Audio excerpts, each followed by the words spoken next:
Students, physics शिक्षा में आपका स्वागत है। हम पिछले क्लास में पढ़े थे परमाणु संरचना, जिसमें हमने देखा था कि जो परमाणु है वो कैसा है, अविभाज्य है। फिर जैसे जैसे हमने पढ़ा, आगे पढ़ते गए, हमें पता चला कि एक्चुअली में जो आपका परमाणु है वो अविभाज्य नहीं है, उसे भी आप क्या कर सकते हैं, तोड़े जा सकते हैं। जिसमें थॉमसन का मॉडल हमने पढ़ा था, है ना, अल्फा कट प्रकीर्णन पढ़ा था और ई रदरफोर्ड का परमाणुवाद पढ़ा था।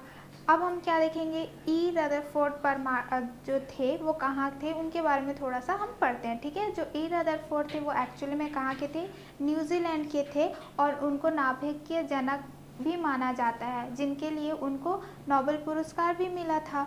ठीक है, उन्होंने क्या किया था, जो अल्फा कट थे उनका प्रयोग में क्या किया था, बहुत ही महीन पत्थर उन्होंने सोने का लिया था। ठीक है, कितना, 100 नैनोमीटर, 100 नैनोमीटर क्या था, थीन था, है ना, इतना पतला उन्होंने क्या लिया था, सोने का पत्थर लिया था और उसमें अल्फा कण का बौछार कराया था। तो जब उन्होंने अल्फा कण का बौछार कराया तब उसने पता चला कि जो परमाणु की त्रिज्या है, ठीक है, जो भी आपका परमाणु है उसकी त्रिज्या है।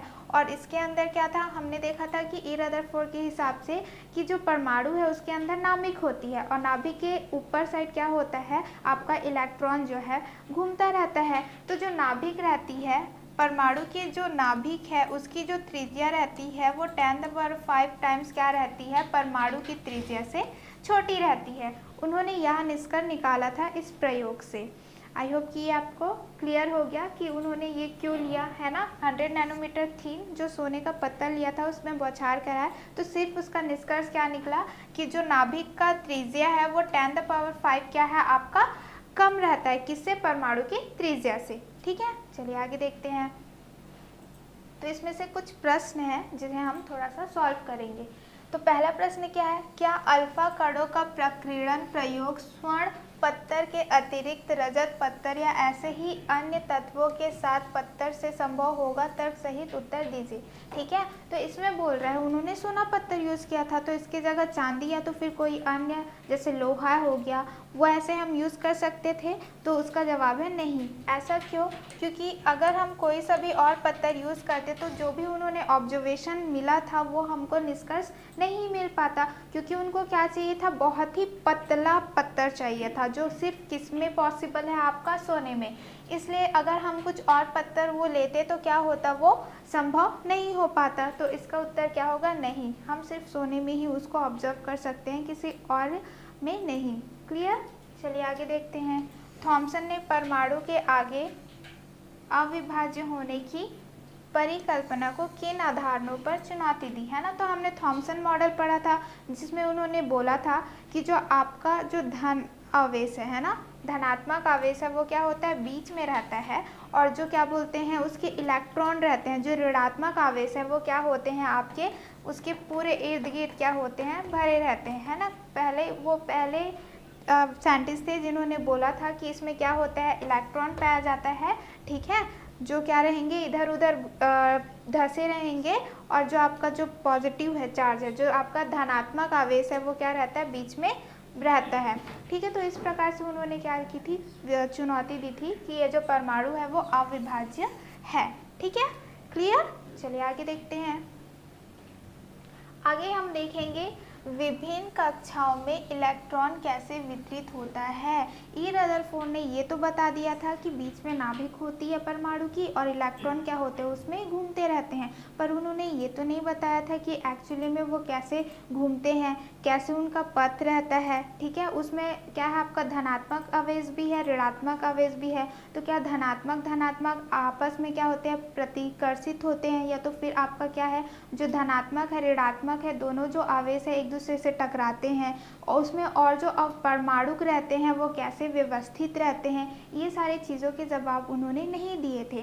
तो इसको किसने दिया, बोर ने दिया। ठीक है, बोर क्या थे, एक साइंटिस्ट थे, उन्होंने अपने सहयोगी बरी का संयोग लिया और उन्होंने क्या निकाला आपका, कि किस प्रकार से जो इलेक्ट्रॉन है वो किस तरह से क्या बोलते हैं, नाभिक के इर्द गिर्द घूमते हैं।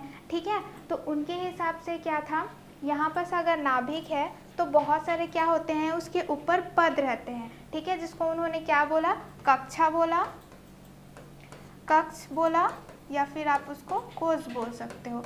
ठीक है, तो इस प्रकार से वो क्या रहते हैं, इसके ऐसे गोल रहते हैं जिसमें आपका इलेक्ट्रॉन क्या रहता है, घूमता रहता है। ठीक है, तो जो या उसको नाम दिया उन्होंने के एल एम एन एन। ठीक है, जो नाभिक के सबसे क्या है करीब है उसको उन्होंने क्या नाम दे दिया, के नाम दे दिया। सबसे शुरू जो कक्षा है वो क्या है के, फिर उसके बाद जो दूसरा कक्षा रहेगा उसको उन्होंने नाम दे दिया एल, फिर उसके बाद जो क्या रहेगा एम, उसके बाद जो एन, अगर और आता है तो वो क्या हो जाएगा आपका ओ। ठीक है, तो इस प्रकार से उन्होंने क्या किया, कक्षा को बांटा और उसमें बताया कि जो इलेक्ट्रॉन रहते हैं वो क्या करते हैं, इसी कक्षा में घूमते रहते हैं। ठीक है, इस प्रकार से उन्होंने ये बताया। क्लियर इतना कि उसमें क्या है, नाभिक के चारों ओर कक्षा पाया जाते हैं जिसमें इलेक्ट्रॉन क्या होते हैं, घूमते रहते हैं।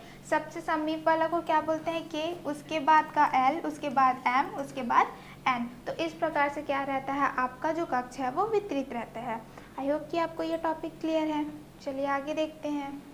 ठीक है, अब हम पढ़ेंगे बोर बड़ी योजना और इलेक्ट्रॉन का वितरण। ठीक है, तो उन्होंने तो बता दिया कि कक्षा रहता है उसमें इलेक्ट्रॉन रहते हैं, तो उसमें इलेक्ट्रॉन किस प्रकार से वितरित रहते हैं उसके बारे में हम जानेंगे। ठीक है, तो सबसे पहले उन्होंने क्या बोला, कक्षा में उपस्थित अधिकतम इलेक्ट्रॉन की संख्या का सूत्र 2n2 होता है और सबसे बाहरी कक्षा में उपस्थित इलेक्ट्रॉन को संयोजी इलेक्ट्रॉन कहते हैं और इसको संयोजी कक्षा कहते हैं। ठीक है, जिसमें संयोजी इलेक्ट्रॉन रहते हैं उसको क्या कहते हैं, संयोजी कक्षा कहते हैं। इसका मतलब क्या है, हमने क्या देखा था, उसमें के रहता है, एल रहता है, एम रहता है, एन रहता है। तो हमको कैसे पता चलेगा कि के कक्षा में कितने इलेक्ट्रॉन घूमेंगे, तो सिंपल सा है, इस फॉर्मूला से। उसका फॉर्मूला क्या है, 2n2। ठीक है, इसका के का वैल्यू होता है 1, एल का वैल्यू होता है 2, एम का वैल्यू हम लेते हैं 3 और n का वैल्यू लेते हैं हम 4। ठीक है, तो यहाँ पर क्या लेंगे 2, अब इसको सॉल्व करेंगे तो कितना हो जाएगा 2। तो के कक्षा में कितना रहेगा आपका, सिर्फ 2 इलेक्ट्रॉन। तो यहाँ पर जो आपको कक्षा दिख रहा है इसमें सिर्फ कितने इलेक्ट्रॉन गोल घूम सकते हैं, 2 इलेक्ट्रॉन ही गोल घूम सकते हैं। ठीक है, फिर क्या है आपका एल, तो यहाँ पर हम क्या लेंगे 2, n की जगह हम क्या ले लेंगे 2 स्क्वायर, तो क्या हो जाएगा 8। ठीक है, तो यहाँ पर क्या होगा, आपका जो ये वाला है उसमें कितने इलेक्ट्रॉन आपके घूमेंगे, टोटल 8 इलेक्ट्रॉन क्या होंगे आपके, 1 2 3 4 5 6 7 8 इलेक्ट्रॉन क्या होंगे आपके एल कक्षा में घूमेंगे। ठीक है, फिर आता है क्या आपका एम, है ना, तो एम का अगर हम करेंगे तो 2, एन का वैल्यू कितना है यहाँ पास 3 स्क्वायर। ठीक है, तो 2 इंटू कितना हो जाएगा 9, तो कितना हो गया 18। तो ये वाले कक्षा में जो आपका एम वाले कक्षा है उसमें कितने इलेक्ट्रॉन घूम सकते हैं आपके, 18 इलेक्ट्रॉन क्या हो सकते हैं, घूम सकते हैं। ठीक है, फिर आता है आपका एन, तो उसमें कितना घूमेंगे 32, तो ये वाले में कितना घूमेंगे आपके 32, के में 2, इसमें आपका रहेगा 8, फिर उसमें कितना रहेगा 18 और फिर उसमें कितना रहेगा 32। तो इस प्रकार से आपका क्या करते हैं, एक कक्षा में कितने इलेक्ट्रॉन आपके वितरित होंगे उन्होंने पहले बताया। उसका फॉर्मूला क्या रहेगा 2n²। ठीक है, ये उसका क्या रहेगा, फॉर्मूला रहेगा। आई होप कि ये वाला पॉइंट आपको क्लियर है कि इलेक्ट्रॉन कैसे वितरण होना है, सिर्फ उस फॉर्मूला को पुट करना है और फिर आपको वो समझ में आ जाएगा। ठीक है, फिर नेक्स्ट क्या बोल रहा है, सबसे बाहरी कक्षा में लगवाने की अधिकतम संख्या 8 हो सकती है। ठीक है, यहाँ पर क्या हो सकती है कि देखिए सबसे शुरू तो क्या है 2 है ना, उसके बाद क्या हो जाएगी 8 हो जाएगी। एक हाइड्रोजन है जिसमें आपका क्या रहेगा, सिर्फ 2 रहते हैं, 1 रहता है, बाकी सब क्या रहेंगे 8 रहेंगे। ठीक है, अधिकतम मतलब यहाँ पर क्या रहेगा 2 है, 8 है, फिर क्या रहेगा 8 रहेगा, उससे अधिकतम आपका क्या होगा, इलेक्ट्रॉन नहीं भरेगा बोल रहा है। ठीक है, इसमें लिखा है कक्षाएं क्रम अनुसार भरती है, कक्षाएं क्रम अनुसार भरती है। इसका अर्थ ये है कि यहाँ पर पहले के भरेगा फिर एल भरेगा, जब के के बाद एल भर जाएगा तब जाके वो क्या होगा एम में क्या हो जाएगा, भरना स्टार्ट करेगा। ठीक है, तो यहाँ पर से क्या हो रहा है आपका क्रम के अनुसार वो क्या होता है, भरने लगता है। ठीक है, फिर आता है अंतिम से पहले कक्षा में कक्ष की क्षमता 8 से अधिक होने पर भी उनमें नवा इलेक्ट्रॉन तब तक प्रवेश नहीं कर सकता जब तक कि अंतिम कक्ष में 2 इलेक्ट्रॉन ना भर जाए। ठीक है, तो यहाँ पर बोल रहा है कि यहाँ पर हमने देखा था कि यहाँ पर 8 और 18 आप क्या कर सकते हो, फिल कर सकते हो। ये इसको हम क्या कर सकते हैं, एक अच्छी उदाहरण कैल्शियम के उदाहरण से हम समझ सकते हैं। ठीक है, कैल्शियम का कितना होता है, परमाणु संख्या 20 होता है। ठीक है, तो उसको हम क्या कर सकते थे, 2 8 9 1, है ना, इस तरह से लिख सकते थे। बट ये क्या है, गलत है। इसको हम कैसे लिखेंगे, 2 8 8 2। ठीक है, इस तरीके से लिखेंगे। यही बोला गया है कि जब तक ये क्या है, आपका 8 से अधिक होने पर, है ना, क्षमता 8 से अधिक होने पर भी क्या होता है, वो दूसरे नवा इलेक्ट्रॉन नहीं भरता। ठीक है, तब तक प्रवेश नहीं कर सकता जब तक कि अंतिम कक्ष में 2 इलेक्ट्रॉन ना भर जाए। ठीक है, क्लियर इतना। ये आपका कैल्शियम के उदाहरण से और अच्छे से क्लियर हो सकता है। तो यहाँ पर आपके 4 पॉइंट्स हैं। सबसे पहला क्या रहेगा कि एक कक्षा में कितने इलेक्ट्रॉन जाएंगे, वो आप 2n² फॉर्मूला से निकाल सकते हैं। ठीक है, यहाँ पर क्या है, सबसे बाहरी कक्षा, सबसे बाहरी कक्षा क्या रहेगा, जैसे कि यहाँ पर आपका क्या है, K हो गया, L हो गया, M हो गया, तो इसमें क्या रहेगा, 8 इलेक्ट्रॉन रहेगा। ठीक है, और यहाँ पर क्या बोला है, आपका क्रम अनुसार रहता है, पहले K भरेगा, फिर L भरेगा, फिर M भरेगा, और यहाँ पर पहले 8, जब तक के 2 इलेक्ट्रॉन नहीं भर जाता तब तक के वो क्या होगा, दूसरे में फिल नहीं होगा। ये बोला है। यहाँ पर ये है ना, संयोजी इलेक्ट्रॉन और संयोजी आपका कक्षा। ये क्या होता है, जैसे कि यहाँ पर सब देख सकते हैं, ये वाला है ना, ये क्या है आपका 2 8 8 2 है ना। तो यहाँ पर क्या रहेगा आपका, ये जो लास्ट में है, ये K हो गया, ये L हो गया, ये M हो गया, और ये हो गया N। तो सबसे लास्ट वाला क्या है आपका, ये N है।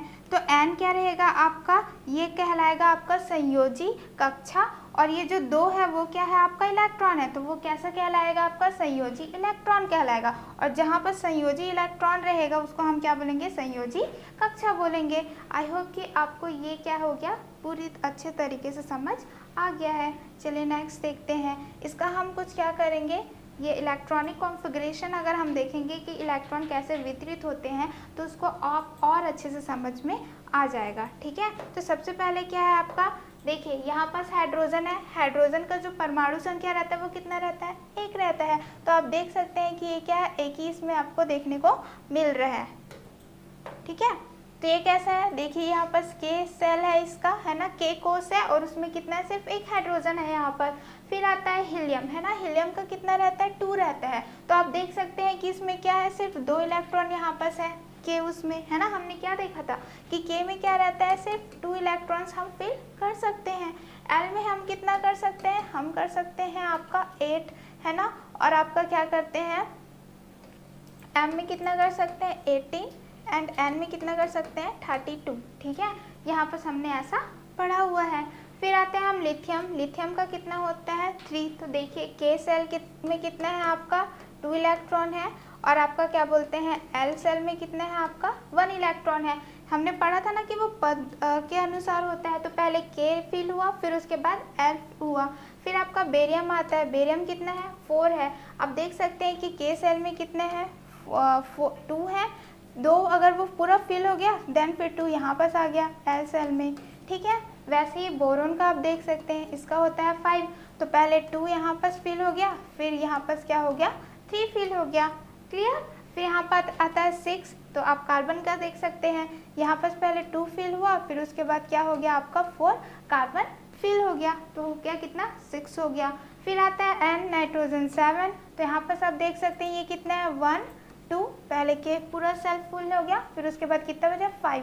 तो 1 2 3 4 5, तो 5 क्या हो गया आपका इलेक्ट्रॉन L सेल में आ गया। फिर ऑक्सीजन आते हैं। ऑक्सीजन कितना होता है, 8। तो यहाँ पर आप देख सकते हैं पहले K सेल में 2 इलेक्ट्रॉन्स भर गए, फिल हो गए, एंड देन फिर उसके बाद कितना बचा, 6। तो 1 2 3 4 5 6 इलेक्ट्रॉन आपके L सेल में आ गए। क्लियर इतना।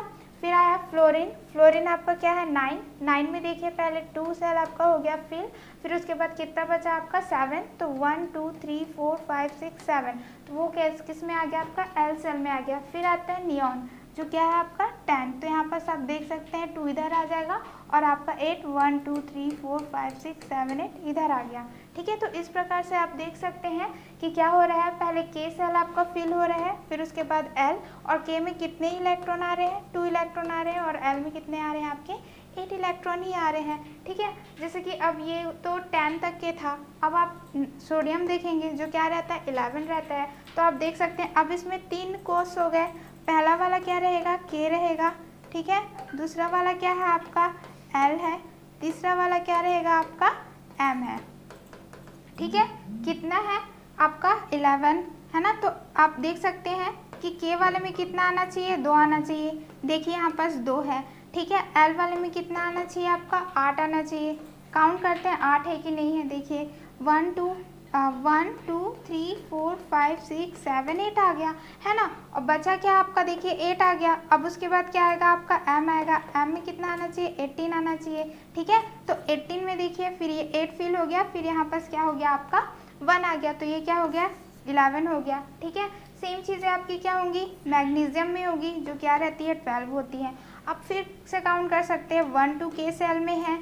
ठीक है, इसमें 1 2 3 4 5 6 7 8 है। ठीक है, कितना हो गया आपका 10, बचा कितना 2, तो यहाँ पास 1 और 2, ये कितने हो गए 12 हो गए। इसी प्रकार से आप एल्यूमिनियम का देखेंगे तो यहाँ पास तो 2 आ जाएगा K में, इसमें क्या हो जाएगा 8 आ जाएगा, बचेगा कितना 3, तो देखिए यहाँ पास 1 2 3 आपका क्या है फिल है।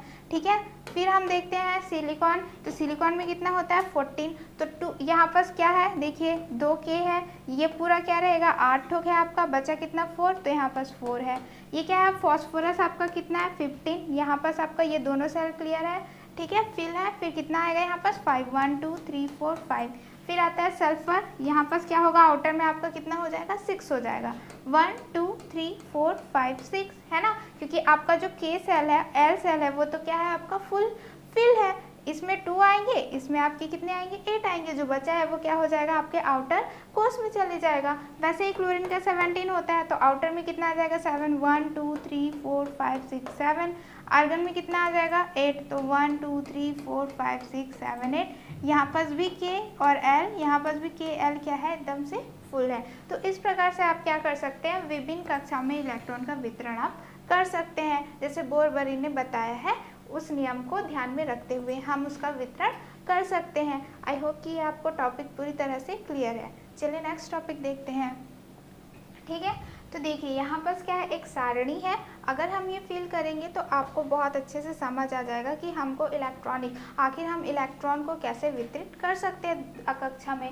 ठीक है, तो यहाँ पर तत्व का नाम दे दिया है, उसको कैसे प्रतीक है ना, किस तरह से डिनोट करते हैं वो दिया हुआ है, इलेक्ट्रॉन की संख्या उसमें दे दी गई है, कक्षाओं में इलेक्ट्रॉन का वितरण कैसे होता है KLMN होता है, इलेक्ट्रॉन का विन्यास दे दिया हुआ है, और क्या बोलते हैं संयोजी इलेक्ट्रॉन जो आखिर जो आउटर कक्ष रहता है सबसे बाहरी कक्ष रहता है उसमें जो इलेक्ट्रॉन बच गए रहते हैं उसको हम क्या बोलते हैं संयोजी इलेक्ट्रॉन बोलते हैं। तो यहाँ पर हम देख सकते हैं हाइड्रोजन, उसको हम कैसे लिखते हैं H कैपिटल H, उसका कितना होता है इलेक्ट्रॉन की संख्या 1 होती है, वो कौन से सेल में जाएगा 1, तो इलेक्ट्रॉन विन्यास कैसे होगा 1 होगा। और संयोजी इलेक्ट्रॉन क्या हो जाएगा ये सबसे बाहरी है, भले ही वो K सेल में है लेकिन वो क्या है सबसे बाहर है, तो उसका संयोजी इलेक्ट्रॉन क्या हो जाएगा 1 हो जाएगा। ठीक है, फिर हम आते हैं लिथियम का कैसे हम लिखते हैं Li है ना, कैपिटल L और स्मॉल i, उसका क्या होता है इलेक्ट्रॉन की संख्या कितनी होती है 3 होती है। ठीक है, तो उसको हम क्या करेंगे, हमको पता है कि 2 इलेक्ट्रॉन तो K में जाने वाला है, तो बचा कितना 1,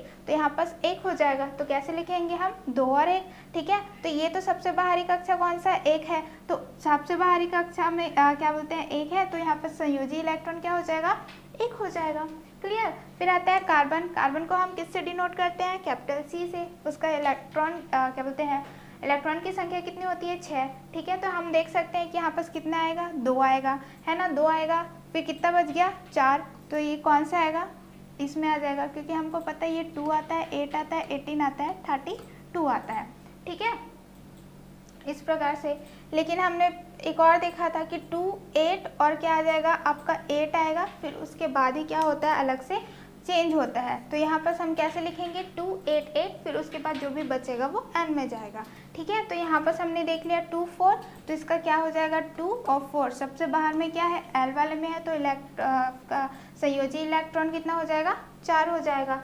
फिर हम आते हैं ऑक्सीजन पे, ऑक्सीजन का कितना होता है 8, तो पहला कहाँ पर जाएगा 2 6। ठीक है, तो कितना हो गया 8 हो गया। ठीक है, तो यहाँ पर हम कैसे लिख सकते हैं 2 6, ये कितना है आपका 6, तो यहाँ पर क्या आ जाएगा 6 आ जाएगा। फिर आता है सोडियम।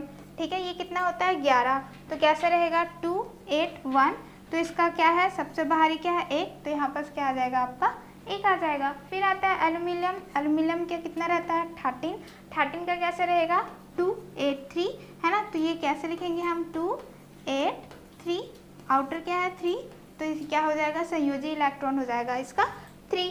फिर आता है फॉस्फोरस 15, तो कितना हो गया 2 8 5, तो कितना हो जाएगा 2 8 5, सबसे क्या है बाहर में 5, तो ये क्या हो जाएगा यहाँ पर 5 आ जाएगा। ठीक है, फिर आता है क्लोरीन का क्या 17, है ना, तो 17 का क्या हो जाएगा 2 8 7, इसको कैसे लिखेंगे 2 8 7, और सबसे बाहर में क्या है 7 है, तो यहाँ पर क्या आ जाएगा 7 आ जाएगा।